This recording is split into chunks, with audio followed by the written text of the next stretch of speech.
À la une ce soir, les habitants de la Lépécoul envoient vers une régularisation. Un projet d'accord avec l'exploitation agricole de la montagne Pelée est en bonne voie. Il a été présenté ce matin aux familles concernées.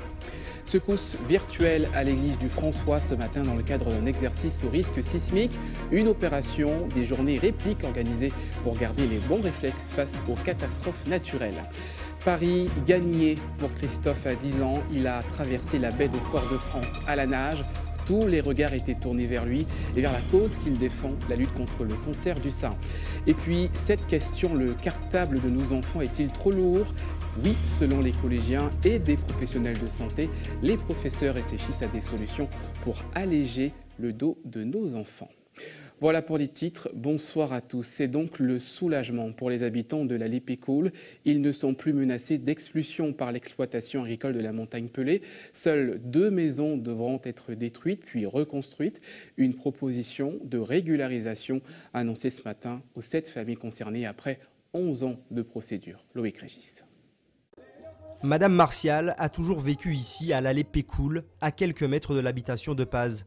Elle fait partie des habitants en litige avec les héritiers de la maison. Pour elle, pas question de partir. C'est à moi, il est livré, c'est à moi tout petit, mais il est livré. Ça fait mal la peine. Si je te mets de l'autre côté, c'est moi qui mort. C'est impossible, ça. Je ne vais pas partir plus là, puisque c'est là que je fais tout le travail, tout le bail. Et déjà, mon idée de me partir, c'est pas quitter ma maison. Alors, il pas de droit mettre moi dehors. L'histoire commence en 2006, quand les propriétaires de la distillerie réclament le départ des riverains.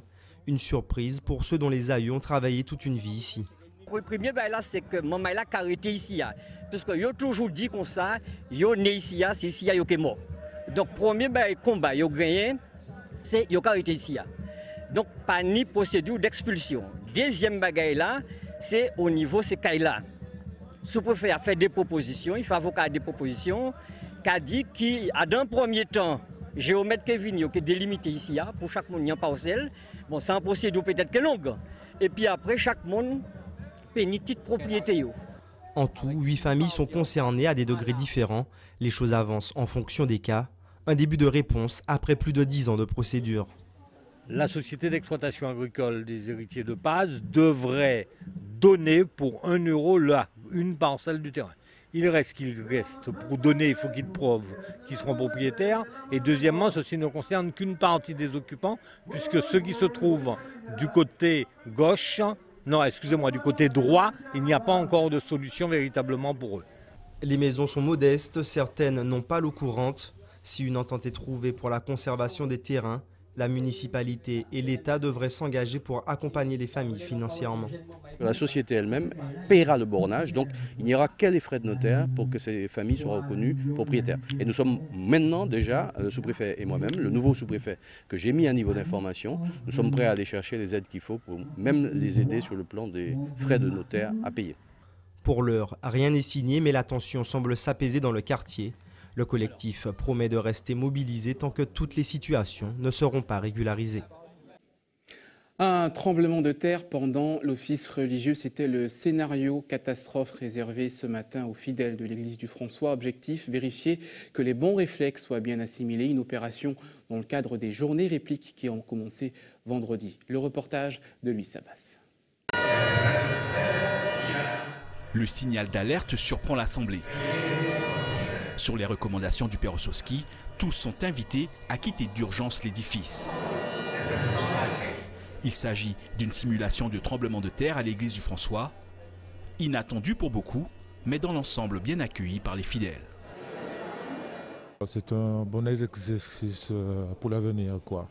Il faut que les gens prennent conscience que c'est quelque chose de vraiment important. On ne sait jamais à quel moment que ça peut arriver. C'est une bonne idée d'apprendre les gens comment il faut faire pour sortir le plus vite possible s'il y a quelque chose de grave. C'est vrai que si c'était en vrai, dans les vraies conditions, je pense que j'aurais un peu paniqué peut-être ou réagi plus rapidement, genre couru ou fait quelque chose comme ça.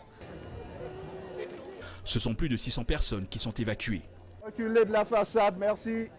L'exercice entre dans le cadre des journées répliques, une matinée de prévention à destination du public, mais aussi du personnel laïque qui y participe. Chaque personne avait un poste. Donc nous nous sommes retrouvés à notre poste Et quand on a sonné, donc l'évacuation a commencé. C'était les personnes handicapées qu'il fallait les accompagner. Donc je me suis retrouvée avec des gens qui ne pouvaient pas sortir du banc. Donc je les ai accompagnés dehors et je suis revenue chercher une dame qui refusait de sortir. Oui, c'est un exercice. Il n'a donc pas été si simple de faire certains fidèles quitter l'édifice. Encore un peu plus loin. Pour l'association des secouristes martiniquais qui encadre l'opération, cela prouve bien le chemin qu'il reste à parcourir afin que tous aient le réflexe approprié lors de tremblements de terre. Il y a un peu, je dirais, une part de mysticisme ou de non-croyance du fait que l'on soit fidèle. On pense qu'on ne va pas subir un événement majeur. Alors que là, notre travail sur le terrain est de dire que l'événement, c'est quelque chose dont on n'a pas la maîtrise et que l'au-delà non plus ne l'a pas, parce que c'est un phénomène naturel où là, chaque personne doit l'intégrer dans sa vie de tous les jours, y compris dans ses obédiences religieuses. La municipalité du François est à l'initiative de la simulation, afin de sensibiliser le plus grand nombre d'administrés aux risques naturels. On a vu cette année, pourquoi ne pas faire passer le message à travers les églises? Parce qu'ils sont quand même, on a des cas qu'aujourd'hui, on a environ entre 800 000 personnes. Donc c'est toujours 800 000 personnes qui ont eu l'information. Et il faut savoir aussi, on a mené une campagne de formation de toute la population sur le risque tsunami, toute la population côtière, de Cap-Est à la limite du Robert. D'une façon générale, l'exercice d'évacuation est un succès.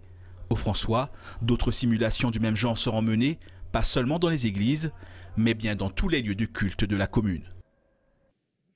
Et pour aller plus loin, nous recevons notre invité ce soir, Albéric Marcelin, président de l'Université populaire et de la prévention. Bonsoir. Oui, bonsoir. Et merci d'avoir accepté notre invitation.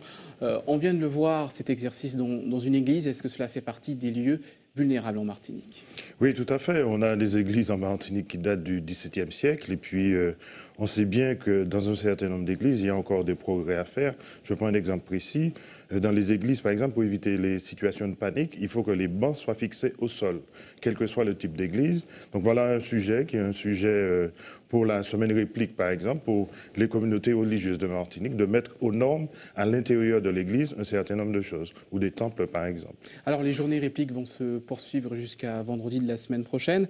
Est-ce que les différents événements qui ont marqué la planète, le tremblement de terre au Mexique, le passage des ouragans aux Antilles, notamment à Saint-Martin et Saint-Barthélemy, est-ce que cela va avoir un impact sur vos journées répliques? Oui, alors je crois que beaucoup de Martiniquais ont vu ce qui s'est passé à la Dominique, à Saint-Martin, à Saint-Barthélemy, à Porto Rico, à Cuba, aux îles Vierges, etc.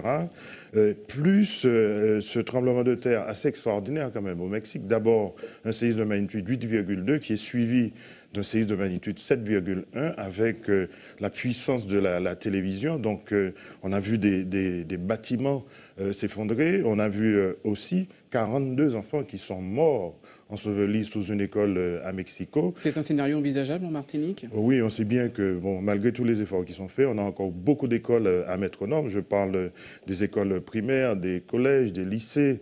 Donc, le travail est énorme. Bon, il faut qu'on progresse, il faut qu'on ne sacrifie pas nos enfants, parce que je crois que c'est extrêmement important de dire que si un adulte ne veut rien faire, il n'a pas le droit de sacrifier ses enfants. Et là, il faut qu'on continue le travail avec l'éducation nationale, les municipalités, la CTM, pour offrir, dans une stratégie de développement durable, eh bien, la permanence de l'éducation dans des bâtiments debout, solides, après une catastrophe majeure. Alors on a vu à Saint-Martin notamment la préfecture détruite à cause de vents dépassant les 350 km/h en rafale. Est-ce qu'en Martinique on a des bâtiments notamment publics qui sont capables de résister à des vents? Alors le problème c'est qu'entre la norme PS92 qui a été changée en 2010 en Eurocode 8, eh bien les vents sont calibrés pour 250 km/h. Donc, il nous reste tout un travail à faire et c'est là aussi un appel qui est lancé aux ingénieurs, aux architectes, à ceux qui participent à l'acte de bâtir, eh bien, de travailler très rapidement à l'augmentation justement des normes cycloniques pour permettre justement à la Martinique de tenir le coup, et singulièrement dans les bâtiments stratégiques, parce que bon, quand vous voyez l'état de nos casernes de pompiers, il y en a 12 par exemple, qui doivent faire l'objet d'une reconstruction. Bon, on a aussi un grand dossier qui est le dossier de l'eau, avec la fragilité des réservoirs, ce qu'on appelle communément les châteaux d'eau. On a 298 châteaux d'eau sur le territoire de la Martinique. Il n'y en a que 10 qui sont en normes parasismiques. Autrement dit, après un séisme majeur tel que le gouvernement français avec 5 pays européens l'a initié, là, dans l'exercice Richter au mois de mars 2017, avec un séisme de magnitude 8,5, on risque de ne pas avoir d'eau ici en Martinique. Alors je le dis, je le redis une énième fois, il faut qu'on s'attelle collectivement, individuellement aussi, à stocker de l'eau dans ce pays, parce qu'un jour, ça va être éminemment compliqué pour nous. Alors il y a la crise, la prévention, il y a aussi la gestion de la crise. Encore une fois, on l'a vu avec Saint-Martin. Est-ce que ici en Martinique, on a les capacités, les infrastructures pour répondre notamment aux besoins éventuels d'évacuation, mais aussi à l'accueil des secours? Alors il y a plusieurs problèmes. En 1902, quand la montagne Pelée s'est réveillée, il y avait un grand débat entre Victor Sévère et d'autres sur l'idée d'une évacuation de la Martinique. Je veux dire que lorsqu'on prend le cas de ce qui s'est passé à Montserrat, je rappelle quand même pour les uns et pour les autres que 3/4 de la population de Montserrat n'est plus là. Les gens sont partis en Angleterre et puis dans les pays de la Caraïbe. Donc sur les stratégies de gestion de crise, ça va être un petit peu compliqué pour nous. On sait bien qu'on a une piste d'aéroport qui n'est pas très très solide. On a un territoire en particulier ici en Martinique qui est constitué à 70% d'argile. La Guadeloupe, c'est 70% de calcaire. La Guadeloupe, elle est beaucoup plus plate que la Martinique, hormis la zone Basse-Terre, Saint-Claude et compagnie. Et on a un territoire ici vallonné à presque 60%. Donc quand vous avez des vibrations sismiques en hauteur, ça risque d'être compliqué, singulièrement sur de l'argile. Bon, donc le propos n'est pas de faire paniquer qui que ce soit. Je crois qu'il faut dire les choses pour que, dans le débat sur l'aménagement du territoire, avec par exemple la révision du SAR, le schéma d'aménagement régional de la Martinique, qu'on mette en place un certain nombre de choses qui tiennent compte de notre géologie, de la topographie, etc., etc. Donc, sur la gestion de crise, on l'a vu, hein, et ça c'est la campagne de l'UPP pour la semaine réplique, 72 heures seul au monde. Donc je crois que chacun se souvient qu'à la Dominique, ils ont été 72 heures seul au monde. À Saint-Martin et à Saint-Barthélemy, ils ont été 72 heures seul au monde. Le message qu'on veut envoyer ce soir à la population martiniquaise, un jour, ça va être 72 heures seul au monde pour tout le monde. Donc c'est aujourd'hui qu'il faut commencer à préparer ces fameux 72 heures. Que ce soit après un cyclone ou encore un tremblement de terre violent, il faut avoir son kit de survie, il faut avoir fait sa formation de secouriste, il faut avoir stocké de l'eau, beaucoup d'eau, faire l'acquisition de comprimés pour purifier l'eau, faire des exercices en famille, mettre en place un certain nombre de scénarios, mais surtout le message fort de l'Université populaire de la prévention ce soir, dans le cadre de la semaine réplique, c'est d'imaginer des solutions. Inventer des solutions. Alors justement, inventer des solutions en famille et partout. Alors justement, après ce tableau assez noir en termes de catastrophes naturelles, est-ce qu'il y a des raisons d'espérer, d'être satisfait, notamment au niveau de propositions, de faits, d'avancer au niveau de l'État et des collectivités locales? Oui, alors, s'agissant de l'État, donc il y a une enveloppe de 456 millions d'euros pour la Martinique et la Guadeloupe. Alors je rappelle quand même que les autorités gouvernementales ont chiffré la mise aux normes des bâtiments stratégiques sur la Martinique et sur la Guadeloupe à une enveloppe de 5 milliards d'euros. Donc 2,5 milliards pour nous et 2,5 milliards pour la Guadeloupe. Bon, on n'a pas encore utilisé 1 milliard, d'accord? Bon, donc le dossier reste entier. Deuxième situation, bon, on salue encore une fois, bon, et on demande à la CTM d'aller un petit peu plus vite sur ce dossier-là, qui est la décision que la CTM de Martinique a prise de lancer une étude sur la création d'une piste d'aéroport dans le nord et singulièrement à Basse-Pointe. Et je rappelle quand même que vous avez des pays de la Caraïbe, entre guillemets les petits pays géographiquement de la Caraïbe, où il y a 2-3 aéroports. En Guadeloupe, vous avez Saint-François, une piste, vous avez l'Eurésé et vous avez une piste à Baïf. En Martinique, on a une seule piste, elle est fragile. Donc, vivement que le dossier de la création de la piste à Basse-Pointe sorte de terre pour nous permettre justement d'organiser au mieux l'arrivée de l'aide internationale. Et ça, c'est un dossier fondamental Et dans la semaine réplique, on souhaite vivement que les Martiniquais fassent un certain nombre de choses pour organiser au mieux leur sécurité. Merci beaucoup. C'est moi qui vous remercie. Merci beaucoup d'avoir accepté notre invitation. Je rappelle que vous êtes donc le président de l'Université populaire et de la prévention dans le cadre donc de ces journées répliques organisées pour sensibiliser la population martiniquaise au risque de catastrophes naturelles. Merci à vous. La Martinique, justement, placée en vigilance jaune pour fortes pluies et orages depuis cet après-midi en raison d'une onde tropicale qui devrait toucher notre île dans la nuit. Quelques rafales de vent, mais surtout de la pluie. L'amélioration est prévue pour mercredi. En bref, les services municipaux de la ville de Schellcher risquent d'être perturbés demain en raison d'un mouvement de grève lancé par le syndicat FO. L'accueil des enfants en crèche et garderie et restauration ne pourra pas être assuré dans de bonnes conditions. Intéressons-nous maintenant au dos de nos écoliers. Martyrisés par le poids des cartables tous les matins, ils doivent endosser une dizaine de kilos. À long terme, cela peut avoir des conséquences sur la santé. Mon cartable est trop lourd. Un dossier de Régine Germani et de Guy Raphaël René.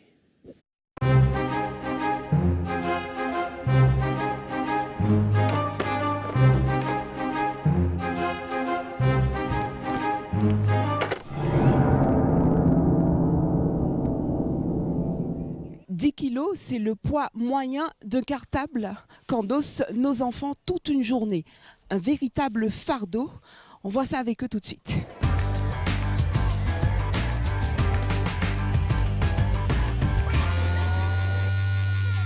Ça travaille sur les épaules et surtout quand on descend les escaliers, qu'on les remonte pour changer d'une salle à une autre, ça, oui, c'est dur. Ça fait travailler les jambes, le dos.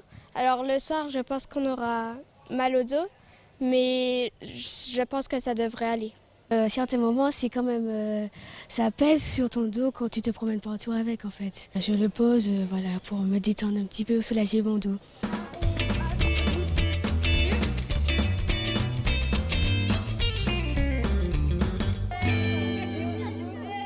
Les filles, on va essayer de comprendre ensemble avec le principal, n'est-ce pas, hein, pourquoi ce sac-là, il est aussi lourd sur nos épaules.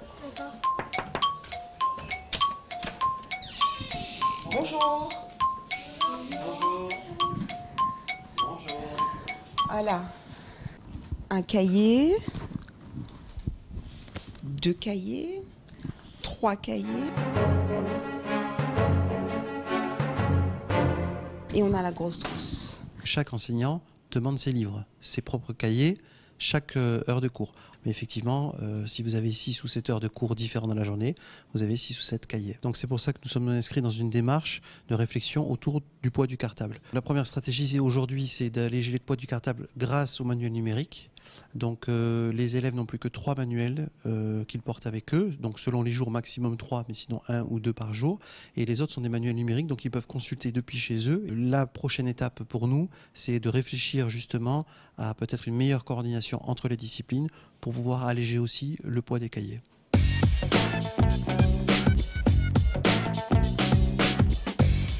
Je vous rappelle que 10 kilos, c'est le poids moyen que supportent nos écoliers toute une journée sur leur dos, un poids qui n'est pas sans conséquences.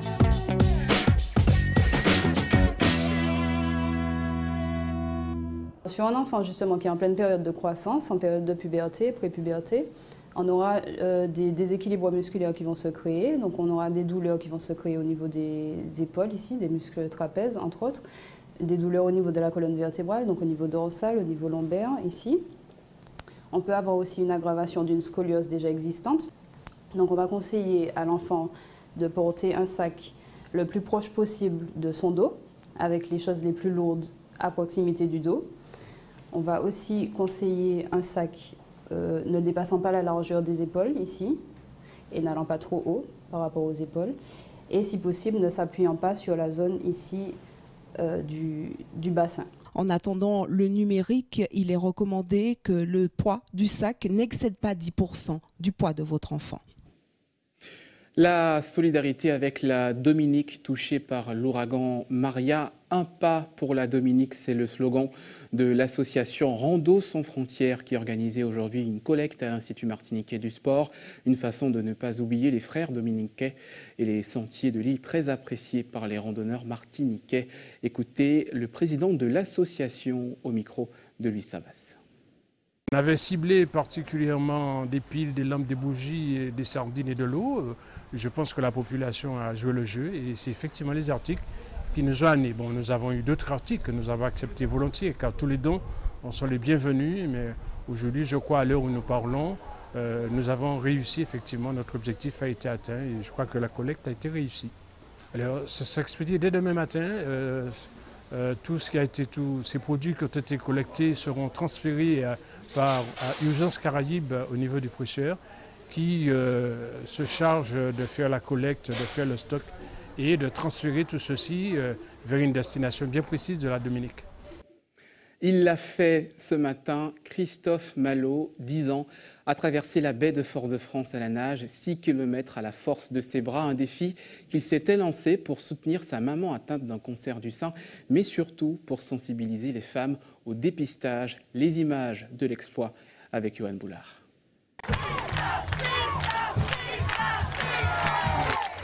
Une arrivée portée par tout un peuple. Christophe, du haut de ses 10 ans, vient d'accomplir un véritable exploit. Sa motivation, partager la souffrance de sa mère. Ces mots, je veux souffrir pour maman. Pour montrer à maman que moi aussi je peux me faire mal et pour faire passer un message, nous a dépisté le plus tôt possible. Plus on sera dépisté tôt, plus on aura le maximum de chances de guérir. À la fin c'était quand même difficile, vu que j'essayais de faire la course avec mon entraîneur, Julien. Un cri du cœur, un témoignage d'amour d'un fils à sa mère pour inciter au dépistage. Il n'y a pas mieux que cette preuve d'amour et pour pouvoir sensibiliser les gens parce que la maladie arrive à n'importe quel moment. Donc cet amour-là, il faut qu'il y ait ça partout dans toutes les familles. Et c'est important, c'est ce qu'il a fait. Très très très important. Je suis émue, je ne sais même pas quoi dire, je n'ai pas de mots à exprimer, pour dire ce qu'il a fait là, je ne peux vraiment pas dire exactement. C'est extraordinaire. 6 km de nage ralliant Lens-Mitan à la plage de la Française à Fort-de-France. L'idée lui vient en mai. Après avoir accompagné Gilles Rondy à l'occasion de sa traversée Martinique-Sainte-Lucie, une idée un peu folle qui a nécessité 2 mois de préparation. Les premiers entraînements, c'était Lens-Mitan jusqu'à Lens-du-Four, jusqu'à Lens-Alane d'abord. Après, on a été à Lens-Noir, progressivement à Lens-du-Four, pour arriver à Grand'Anse, qui est une traversée de 8,5 km. Donc, il était bien préparé pour la traversée de la baie. Nous sommes fiers, nous sommes heureux, nous sommes contents d'avoir réalisé une telle performance. Je ne crois pas qu'un enfant de 10 ans ait réalisé cette distance. Pas moins de 3,6 km/h de moyenne, brasse après brasse, mètre après mètre, Christophe, accompagné par ses amis du club, brave les éléments. Une détermination qui force le respect des petits et des grands, venus en nombre supporter le garçonnet. Je voudrais leur dire bravo, t'es courageux, parce que c'est pas tout le monde qui fera ça. Voir qu'il est arrivé aussi calme et serein, donc ça montre vraiment sa détermination. Je n'ai pu me retenir, vraiment j'étais en larmes. Je suis encore angoissée. J'ai voulu sensibiliser aussi mes filles à son action, montrer qu'avec un peu d'amour, avec beaucoup d'amour, qu'on pouvait relever beaucoup de défis. L'initiative de Christophe permet aussi de mettre en lumière cette maladie restée trop longtemps taboue. Il faut qu'on en parle, il faut que la jeunesse, il faut que les jeunes, les tout petits, soient sensibilisés au cancer pour que la population puisse répondre positivement aux campagnes de dépistage du cancer du sein. Nous sommes en octobre, mais aussi du colorectal et du col de l'utérus. Près de 1500 personnes sont concernées chaque année par le fléau cancer. 250 femmes par celui du cancer du sein. Restez avec nous à suivre de votre journal l'actualité des régions. En Guyane, des élèves ont reçu la visite d'un chercheur spécialiste du bois dans le cadre de la Semaine de la Science. En Guadeloupe, le pôle espoir du handball reçoit un label d'excellence. Il reçoit notamment les meilleurs joueurs de la zone anti-Guyane. Et puis nous reviendrons dans votre page sport de votre journal du dimanche, en basket notamment avec ce match choc qui a opposé le Sporting Club Lamontinois au Lions Club. Direction la Guyane, où les élèves de CM1 ont reçu, je vous le disais, la visite d'un chercheur spécialiste du bois dans le cadre de la semaine de la science. Le reportage de Gaël Ouassine. L'ambiance est studieuse pour ces apprentis chercheurs sélectionnés parmi une vingtaine de classes pour participer au projet lancé par le CIRAD Guyane. Dans le cadre de la semaine de la science, ces élèves ont pu découvrir le métier de chercheur du CIRAD en s'exposant à un cas pratique pendant une semaine. C'est une approche qui leur montre le métier de chercheur. Donc un métier de chercheur, c'est pas forcément une personne en blouse qui a de la fumée autour de lui, qui est dans un laboratoire de chimie. Donc là, on voulait leur montrer les différentes étapes. Donc ça commence par une question, on leur pose une question et à eux de développer des stratégies pour pouvoir y répondre. Donc d'abord des hypothèses, après la mise en place d'expérimentations et enfin les conclusions d'après les observations sur ces expérimentations. Entre questionnement et expérimentation, notamment sur les questions liées au bois de rose, les élèves recevaient la visite de Nadine Amusant, chercheuse spécialiste du bois. Plusieurs défis ont été formulés à ces jeunes pour qu'ils se confrontent à la réalité du quotidien d'un chercheur. Ce qui était intéressant, c'était de mettre un peu cette notion de suspense, c'est-à-dire de se voir à travers un écran, de leur donner des défis, c'est-à-dire qu'ils s'approprient les questions que je leur pose et qu'ils mettent en place des petites expériences, qu'ils soient confrontés un peu à nos réalités, à notre réalité de chercheur, de façon à ce qu'ils puissent véritablement vivre ce que c'est qu'un chercheur. C'est se poser des questions, c'est conduire des expériences, c'est analyser ses résultats et d'en discuter tous ensemble, et c'est ce qu'on va faire aujourd'hui. En conclusion de la semaine de la science, ces apprentis chercheurs repartiront satisfaits du travail accompli. En Guadeloupe, le pôle espoir de handball a reçu un label d'excellence. Ce pôle reçoit les meilleurs joueurs de la zone anti-Guyane. C'est une vraie récompense pour toute l'équipe du pôle espoir zone anti-Guyane. Le reportage de nos confrères d'ATV Guadeloupe. 12 jeunes filles âgées de 14 à 17 ans composent ce site Excellence Antilles-Guyane dont l'objectif est de former des handballeuses de haut niveau pour intégrer des équipes professionnelles mais aussi les équipes de France. Sur ces 12 joueuses, 6 de ces joueuses sont déjà un petit peu dans la filière de haut niveau. Il y en a 2 qui sont dans cette filière sur l'équipe de France jeune, et 4 qui sont dans la filière sous l'équipe de France cadette. Et notre rôle à nous, c'est de continuer à perfectionner ces joueuses en liaison avec la nationale et de faire en sorte que les 6 autres puissent atteindre ce niveau national. Avec un cadre scolaire adapté, ces joueuses ont 1 à 2 entraînements par jour, un nouveau rythme de vie pour ces jeunes filles. C'est différent parce qu'en Guyane, on n'a pas vraiment de structure adaptée pour le handball, donc ça m'a fait beaucoup plaisir d'être acceptée ici. Et donc je profite, je prends en compte la possibilité que j'ai. Les entraînements sont intéressants, l'encadrement aussi. À des moments c'est assez compliqué, mais ça va. Il y a beaucoup de travail, mais après on sait pourquoi on est là, donc c'est à nous de faire les efforts de bien travailler pour réussir notre projet.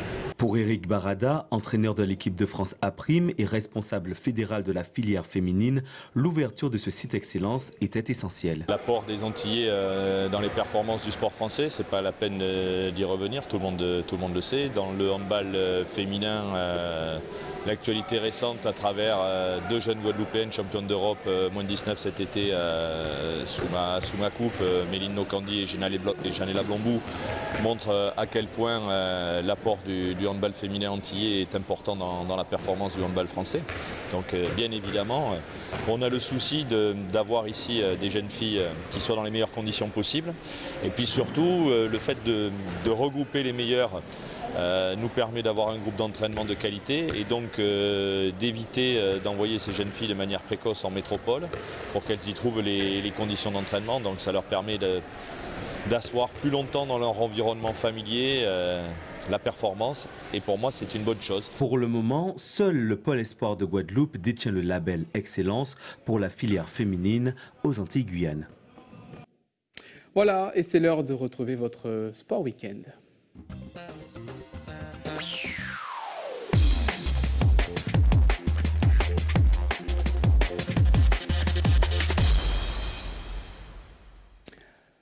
Votre page consacrée à l'actualité sportive du week-end, c'est maintenant de votre journal. On commence avec du basket et le choc. Hier soir, le Sporting Club Lamontinois opposé au Golden Lion a tourné à l'avantage pour les Joséphins. Ils se sont imposés à domicile avec 31 points d'écart. Le résumé de ce match très intense avec José Lechertier. Le Golden Lion en blanc se fait surprendre sur son terrain. Les Lamontinois démarrent sous les chapeaux de roue, 4-0 après 2 minutes de jeu.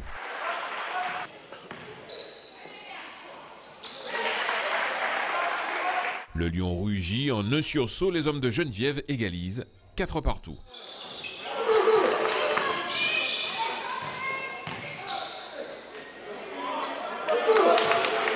Si le SC Lamontinois est bien décidé à tenir tête aux champions en titre, le Golden Lion prend l'avantage et mène à l'issue du premier quart, 13-10. La jeunesse lamontinoise continue sur la même lancée, le Sporting reste au contact, 11-15. Les Joséphins peinent à mettre en place leur jeu, mais creusent petit à petit l'écart. À la pause, le score est de 23-17. À la reprise, les Joséphins haussent le ton et profitent de la baisse de forme des jeunes Lamontinois.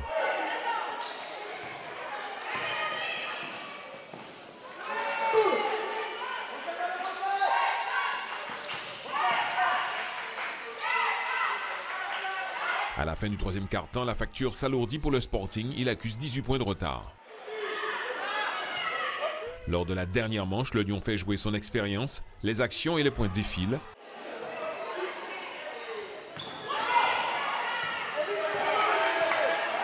Le SC Lamontinois impuissant s'incline sur le score de 33-64. On fait une mauvaise entame de match. On n'avait pas d'adresse, pas de rythme. Voilà, en fait, tout simplement, on n'a pas été bon au début du match. En deuxième mi-temps, on a réagi. On a augmenté la pression défensive, on a retrouvé un peu plus d'adresse. On a fait la différence. Mais honnêtement, voilà, on ne fait pas un beau match globalement. Il faut féliciter nos jeunes joueurs pour leur combativité, car ils étaient face à une très bonne équipe du Golden Lion. Même si on a pu leur tenir tête quasiment 2 quarts-temps, le troisième quart-temps et le quatrième quart-temps étaient un peu plus compliqués parce qu'offensivement, on n'avait pas toutes les armes.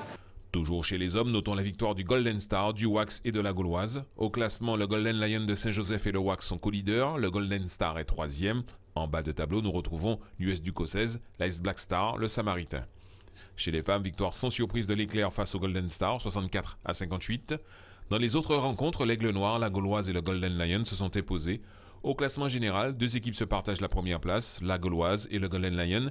L'Éclair de Rivière-Salée est à la 3e place. Dans les profondeurs du classement, le SC Lamontinois, le Golden Star et le 16 Vauclinois. On fait le point maintenant sur le reste de l'actualité sportive de ce dimanche qui était marqué par la suite des championnats en sport collectif. José Lechertier. En handball féminin, la 3e journée du championnat de pré-national s'est terminée en fin d'après-midi avec la victoire de l'Étoile de Gondot face au Club Sport sur le score de 22-16. Hier soir, le Réveil sportif et l'Arsenal se sont imposés. Vendredi soir, l'USC Citron et l'entente AS Morne-des-Ès gauloise avaient remporté leur match. Au classement, sans faute pour Gros-Mornaise et Citronnaise qui mènent la danse devant l'Arsenal et l'entente AS Morne-des-Ès gauloise. Chez les hommes, le Réveil sportif et la Gauloise se sont imposés hier soir. Victoire aussi de l'USC Citron, de l'Espoir de Floréal et de l'Étoile de Gondot. Au classement, comme chez les filles, 3 matchs, 3 victoires pour le Réveil sportif qui est co-leader avec l'Espoir de Floréal. L'USC Citron et l'Étoile de Gondot suivent à 2 longueurs. En bas de tableau, on retrouve l'ASC Dillon-Doubout et Sainte-Anne-Cap 110. En football, un match a refermé hier soir la 5e journée du championnat de Régional 1. Le derby Foyalais a tourné à l'avantage du club colonial, vainqueur du Good Luck 3-1. Au classement, les franciscains sont rejoints en tête par les clubistes. L'Aiglon est 3e à 1 point et le New Star 4e à 2 longueurs. En bas de tableau, on retrouve le CS Casse-Pilote, l'Émulation et la JS Eucalyptus. En volleyball féminin, la 2e journée du championnat d'excellence a vu la victoire de l'Éveil. Chez les hommes, le Good Luck a battu l'Aiglon. En sport mécanique, la course de côte du Marigot s'est déroulée aujourd'hui. 14 pilotes ont pu en découdre sur un tracé proche d'une spéciale de rallye. Et à l'issue des montées chronométrées, c'est Rodrigue Théodore qui s'est imposé en 57 secondes et 66 centièmes. Il est suivi de Daniel Louison à 2 secondes. Steven Orozman complète le podium. Ce matin, l'UFOLEP faisait sa rentrée. Toutes les disciplines étaient conviées à ce rassemblement, en particulier l'athlétisme. Partez, En prévision du raid du Loup-Garou, une vingtaine de coureurs se sont lancés sur le parcours du championnat de Martinique de cross, une boucle à faire 4 fois, au total un peu moins de 10 km. Le raid du Loup-Garou est programmé le samedi 21 octobre. En levée de rideau de la saison de tennis, ce matin au Centre Ligue du Lamentin, un tournoi de reprise pour les 8-11 ans était organisé. Il se présentait sous forme de poule en vue du tournoi multichance Les Petits Boucaniers prévu du 21 au 23 octobre 2017. À cette date, les meilleurs jeunes de la Guadeloupe et Martinique s'affronteront. En badminton, la première compétition s'est tenue à l'IMS. Une soixantaine de badistes se sont affrontés à l'occasion du tournoi régional de double de la saison 2017-2018. Voilà pour l'essentiel de l'actualité sportive. Je vous rappelle, avant de se quitter, le planning du Don du Son pour demain. Vous avez rendez-vous entre 9h et 14h au campus universitaire à Schellcher pour vos Dons du Son avec toute l'équipe de l'EFS Martinique. Voilà, c'est la fin de cette tranche info. Je rappelle les principaux titres développés dans cette édition. Une proposition de régularisation faite aux habitants de l'allée Pécoul à Saint-Pierre, en litige depuis 2006 avec l'exploitation agricole de la montagne Pelée. Ils ne sont plus menacés d'expulsion. Un accord est en passe d'être trouvé. Un exercice au risque sismique à l'église du François. Ce matin, les fidèles ont été mis à l'épreuve. Pendant l'office, objectif se remémorer les bons réflexes à adopter en cas de catastrophe naturelle. Le beau défi réussi de Christophe Malo. À 10 ans, il a traversé la baie de Fort-de-France à la nage.